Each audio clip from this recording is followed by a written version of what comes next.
talk a little bit about myself. I figured that if I want to be able to inspire people and motivate people, I have to talk a little bit about my experience that made me change to who I am now.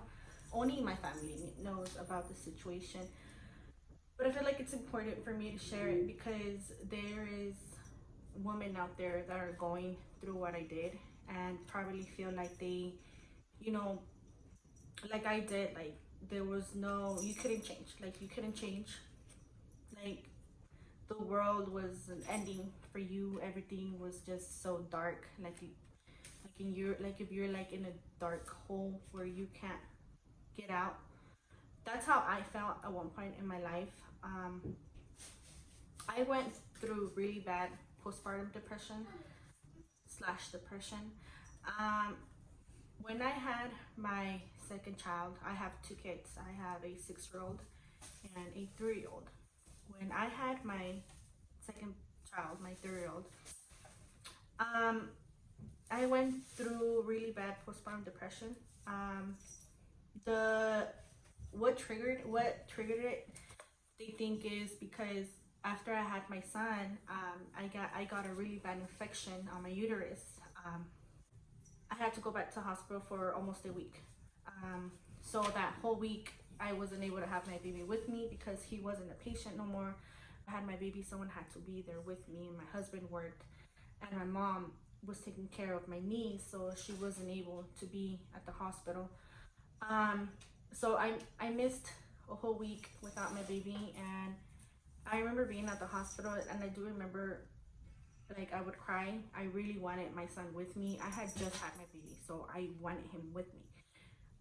After that happened and I got discharged, I went home, and within a couple weeks, I want to say, I started feeling different. I was off. I started feeling very different. I didn't feel attached to my newborn anymore. I didn't recognize him. I didn't recognize him as my son. I would see this baby and I would be like, whose baby is this? Honestly, I'm not even.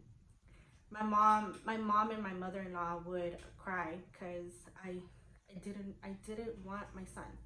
I didn't want to take care of him because I felt like he wasn't. Would take my baby in at nights and she would take care of him, or my mom, my husband. I remember once my husband asked me, he's like, you don't love my son, huh? And I just looked at him. We were in the car, and I just looked at him, and I told him, like, you don't understand me. And I just started crying. I felt very lonely. I felt desperate. I would just cry myself to sleep, or randomly I would just cry. I would just cry and cry and cry, and then I would have a lot of suicide thoughts. A lot, actually, when my husband would be driving and I would be like in the passenger seat. All I wanted to do was open that door and throw myself out. That's all I wanted to do. And I thought about it and I told him, I'm like, I literally feel like I just want to throw myself out. Like I don't want to be here. And I remember that scared him, and he went like this to me and he was grabbing me. So I wouldn't do that because I would have done it. There was just times where I would think like, what if I just, cut myself? Or there was until this one time where I don't remember specifically why my husband and I got in an argument one night. All I remember was a rage that I got. I was already feeling lost, and then with that argument, it just triggered everything. And we got in an argument. I think we were in the car, and I got out the car and I told him I want to go home, and we ended up going to the house. But when we got to the house, I went into the room and I took my baby with me, my newborn. I had him with me in the room, and I locked myself in the room. And I remember I was, in my mind, I was like out of control. I didn't know what to do. I was so desperate. I was crying. I was very heated. Like, I was out of it. And I saw my baby. He was laying there. I never wanted to share this because I would think people would judge me and stuff. But I feel like this will help at least one person, one woman going through the same thing that I did. He was laying there, and I looked at him, and with my hands, I wanted to, like, I put my hands like this on him. He's a little baby. He's at this point he was probably like a month old. I put my hands around like this, and then out of nowhere, like, I just blacked out, and then in my mind, I still remember this image very, very clearly. I saw myself like dressed in orange, and I saw myself behind bars, and I looked unhappy. I looked even worse than what I felt at that point. So I snapped out of it, and that I was able to recognize what the bad thing that I was gonna do. In the news, that they kill their babies, like right after they have them, and us, like, seeing that, we judge. We're like, wow, how could she do that? She's a bad mom. But we honestly don't know what's going on inside the person's head, the woman's head. Because when you go through postpartum depression, I feel like it's a little bit more different than just depression. I feel like postpartum depression to me was more hard. I grabbed my baby and I took him to my husband, and then I locked myself back in the room, mad at him because we had gotten in an argument. So I didn't mention anything. I just grabbed my baby and I took him to his dad, to my husband. And then I went back in the room, and I felt horrible. I felt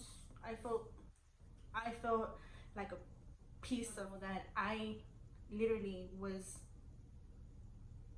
going to choke my baby. Like, I was thinking, like, who thinks about that? Like, why did I want to do that? I feel so bad about that I actually just wanted to end it all myself because of what I was thinking about doing. I found some sleeping pills that I had, some Tylenol sleeping pills that I had, and I started taking them. I took them.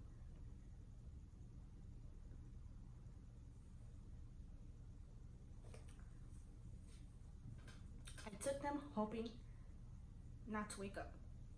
And I'm pretty sure my husband checked on me through the night. Like, me waking up that morning in my bed, my room, was a sign that, hey, like, you got a second chance. Like, you need some help. So I grabbed my baby, my baby, and I grabbed my other son, and I just grabbed him. I was desperate. Like, I grabbed them. I grabbed everything, put them in the car, and I started driving. I'm so thankful that I was able to get to my sister-in-law's house safe, because I remember that when I would drive, get where I was going, or I would drive and then get to my destination, and I would be like, how the heck did I get here? I literally would forget. I was very forgetful about a lot of things. So I got to my sister-in-law's house. My mom was there, and she got the babies, and I went in the room with my sister-in-law, and I told her what had happened the night before. And she's like, you need help. And I admitted it. I was like, I do need help. First step of changing is when you admit it. When you admit that you need help. Mind you, I was crying. I think I was even shaking at that point, because I couldn't believe what I had tried to do the night before.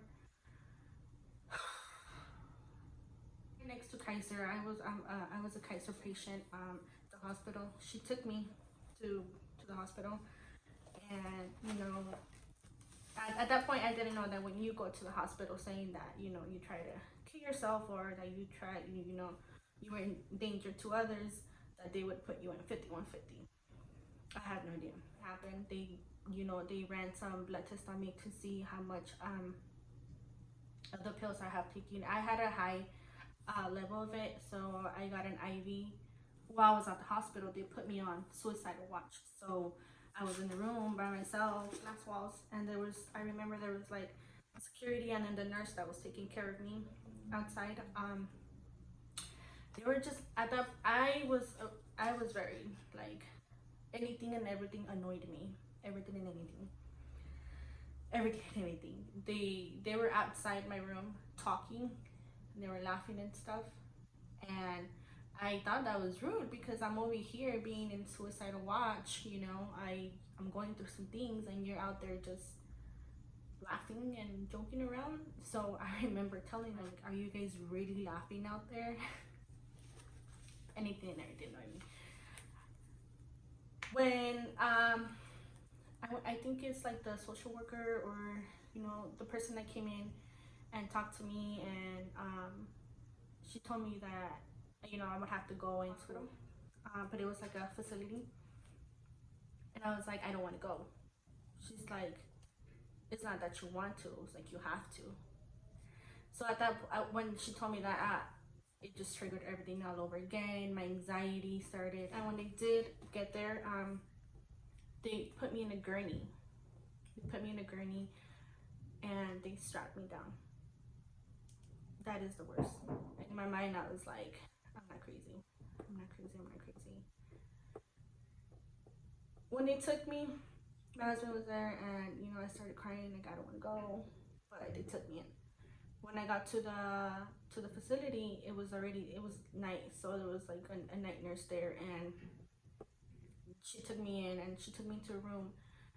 And first they have to check you, like they literally, you have to like take off all your clothes, and they check like everything.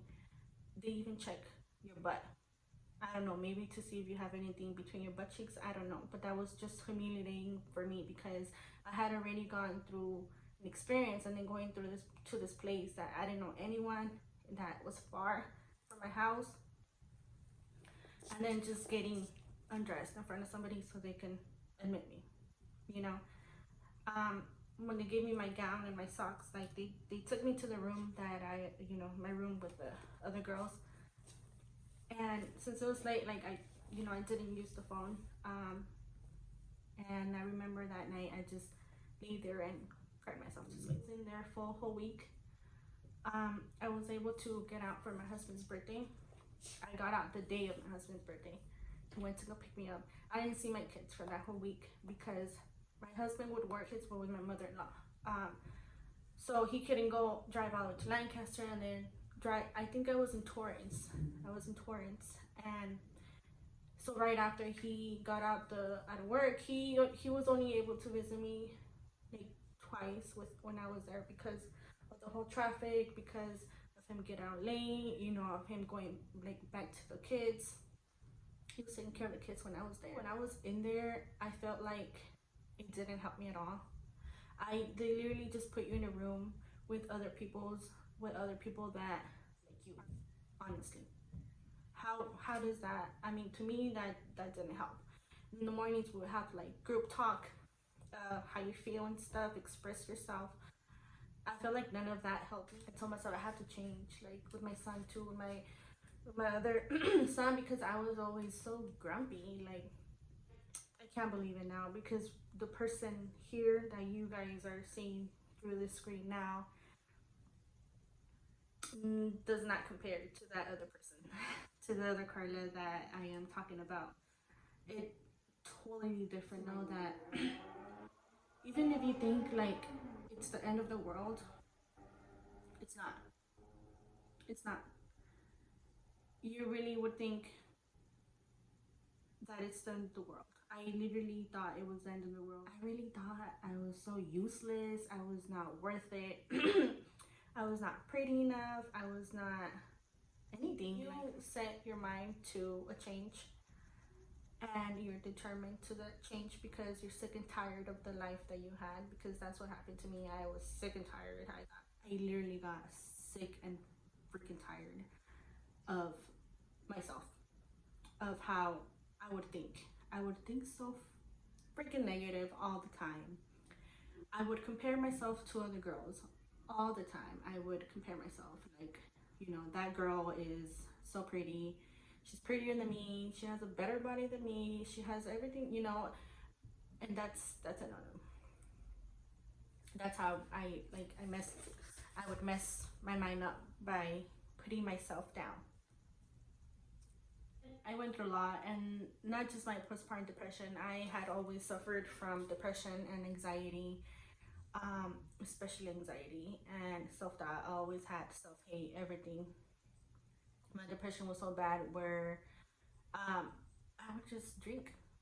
I actually started drinking a lot. I was a big drinker at one point. I started drinking. I would drink the modelos, the 32 ounces. I would drink like 3 myself a day. Throughout the week, that's a lot. And I would eat my bag of chips, my Doritos, my big ass bag of chips, with my Valentina, that and my beer, my Valentina, and my chips. That would make me happy, happy, happy, and also smoking weed. And when I started working out, the whole drinking thing really, really messed me up because it was so super, super, super, super hard for me. And this is why I am now very proud of myself, and I am a very happy person. And I love to share myself and my journey, what I went through, because I am proud of myself. You think you see other people and they don't make it. When you go through depression, suicidal, they don't make it. They don't. They literally give up, and that's it. They're gone. And that's what I wanted to do. That was my point. That I just wanted to end everything. But look at me now. Like, I would have been behind bars right now. Still, my older son would have been growing up without me. My husband would have hated me. My husband would have just left me. You know, if I would have done what I wanted to do, my husband would have left me. I would have lost my kid.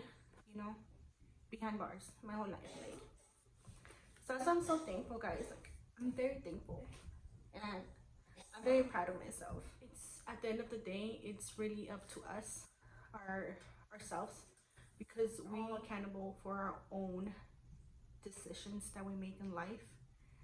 If we want to do good, we will do. If we don't want to do good, we won't do good. It's really up to mind. What we have in here, this, if you learn how to manage this, your mind, your brain, everything else will come. You have to give yourself self-love.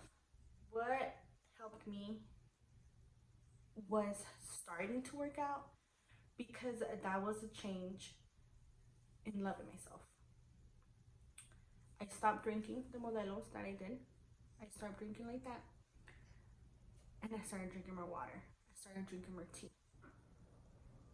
I stopped eating the Doritos that I loved so much. Healthier snacks. And I'm not gonna say my journey has been easy, because it hasn't. I've gone through struggles, and I've gone through a point where I'm like, I don't want to do this no more, because it was just so hard for me. It was so hard for me. All the stress, all my anxiety, everything went to my back. My back here. I had a very thick back, and I remember when my trainer, when she felt my back, she's awesome. I freaking love her. I love her like so much. She has helped me so much. But when she saw my back, she's like, "You suffer from stress." And mind you, I had not told her. I hadn't told her anything about my situation, anything. She's like, you have some stress. You had a lot of stress, and caused me for my journey to delay, because I had to work on my back first. I had a lot of like tension, super much tension on my back. that I wasn't able to close my hands like this. I wasn't able to do this. And I have a video where I was like this. My arms I couldn't close. Like, it was just so hard for me. And I am so glad that I have that video for evidence to see everything that I've changed. I'm able to do a lot now. Today is 1 year of me, of my journey. So I wanted to make this video and share a little bit about myself. But yeah, I mean, I want to do more videos where I go more into detail. I know the other video I did, answering questions, I didn't go into detailed and explain more, because I just answered yes or no. I really didn't explain stuff. All you need is this: someone to hear you, someone to sit down and listen to you, and not say a word, not judge you, not, because that's what I wanted. That's why I took therapy. I went to some therapy classes, because I would literally just sit there and talk my feelings out. But it wasn't the same when I met my trainer, Daisy. She is really she's my mentor, honestly. She's my mentor. She helped me so much throughout everything. Mentally, I would literally cry to her at some points, because when I would tell her my things and how I felt and everything that, I went through, besides my whole postpartum depression thing, she was always there, and she knows how to listen. I told her, like, that's all I needed. I just needed someone to listen to. My husband, he did his best to try to understand me, but if you don't go through it, you can't really understand it. When you go through it, you understand it fully. I can go on and on, but I don't want to make this video longer. I probably make another video